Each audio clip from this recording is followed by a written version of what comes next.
Hello guys, কি অবস্থা সবার? আসসালামু আলাইকুম। কি মনে হচ্ছে আমাদের দুজনের কথা বলা দেখে আমরা অনেক বেশি ঝগড়া করতেছি? কেমনে ঝগড়া করব বলেন? কথাই বলতে পারতেছি না ঠান্ডার কারণে। যে পরিমাণ ঠান্ডা লেগেছে আমার, দেখেন কথা একদমই বের হচ্ছে না। আজকের ভিডিওটা হয়তোবা দেখতে আপনাদের অনেক বেশি বিরক্ত লাগবে। এই ঠান্ডাজনিত সমস্যার জন্য এই কয়দিন আসলে ভিডিওই করতে পারতেছি না, কারণ কথাই মুখ থেকে বের হয় না। তো এই যে দেখেন, এক সেলিব্রিটি আফা আমার বাসায় চলে এসেছে।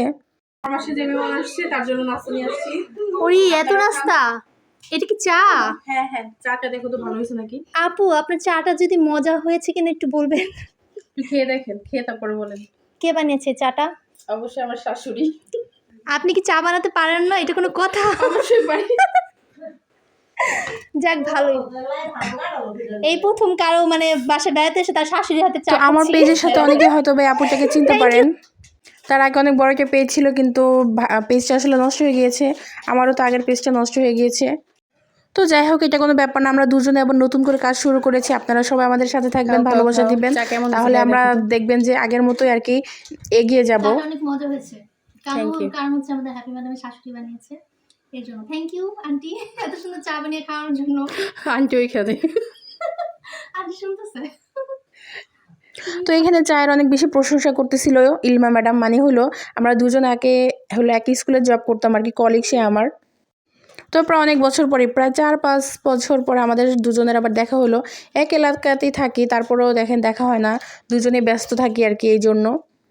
তো আমার শাশুড়ি আসলে চা বানাইছিল, তো সেই প্রশংসা করছিল যে কারো বাসায় বেড়াতে এসে মানে আমার শাশুড়ির হাতের চা খেয়েছে। আমার শাশুড়ির হাতের চা আসলে অনেক বেশি ভালো, অনেক অনেক মজা লাগে।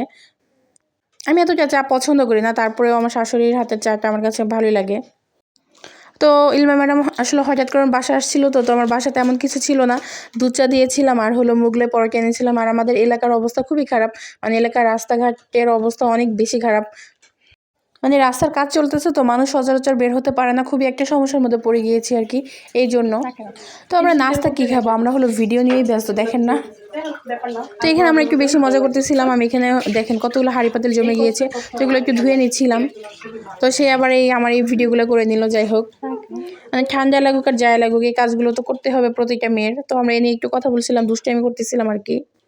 আমরা অনেকগুলো টিকটক করেছিলাম একসাথে, কিন্তু টিকটকের ভিডিওগুলো তার এখানে শেয়ার করা যাবে না। তো আমরা এখানে দুজনকে টাটা বাই বাই দিচ্ছিলাম, বিদায় নিচ্ছিলাম আর কি। ভালোবাসা পাওয়া যায়, কই আমরা তো ভালোবাসা পাচ্ছি না। এত ভালোবাসি মানুষকে, তারপর একটু ভালোবাসা পাই না। কি সমস্যা ভালোবাসলে? একটু কিপটেমি কেন করে না তারা ভালোবাসতে?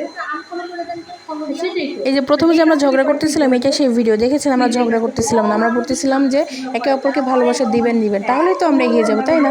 সবাই ভালো থাকবেন, আল্লাহ হাফেজ, গুড বাই।